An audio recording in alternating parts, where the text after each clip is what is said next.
नमस्कार राहुल, मी रुपाली ताई. मी तुमची सौंदर्य तज्ज्ञ आहे. आज आपण तुमच्या त्वचेची किंवा केसांची काळजी कशी घ्यायची यावर बोलूया. पिको, वारंवार चेहऱ्यावर पुळ्या येत असतील तर त्याच्यासाठी काय करायचे? ते कसे फोडायच्या?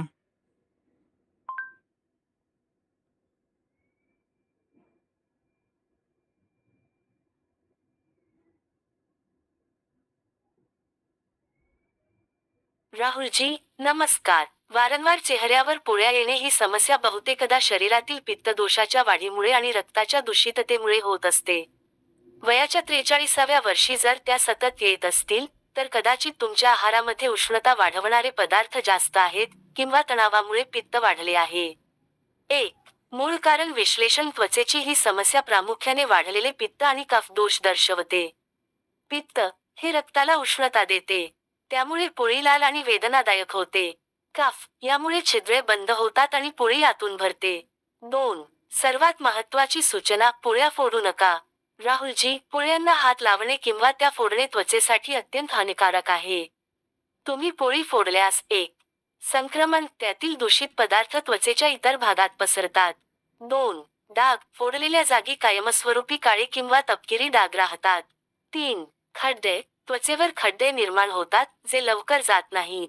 म्हणून, त्यांना नैसर्गिकरित्या शांत होऊ द्या आणि फोडण्याचा प्रयत्न करू नका. 3. पित्त शांत करण्यासाठी प्रभावी लेप. हा लेप त्वचेची उष्णता कमी करतो आणि रक्ताला शुद्ध करण्यास मदत करतो. आवश्यक सामग्री: 1. चंदन पावडर 1 चमचा. 2. नीम पावडर अर्धा चमचा. 3. हळद चिमूटभर. 4. गुलाब पाणी किंवा कोरफडीचा गर पेस्ट करण्यासाठी आवश्यकतेनुसार. कृती: वरील सर्व घटक एकत्र करून त्याची जाडसर पेस्ट तयार करा. हा लेप फक्त पोळ्यांवरच नव्हे, तर संपूर्ण चेहऱ्यावर लावा.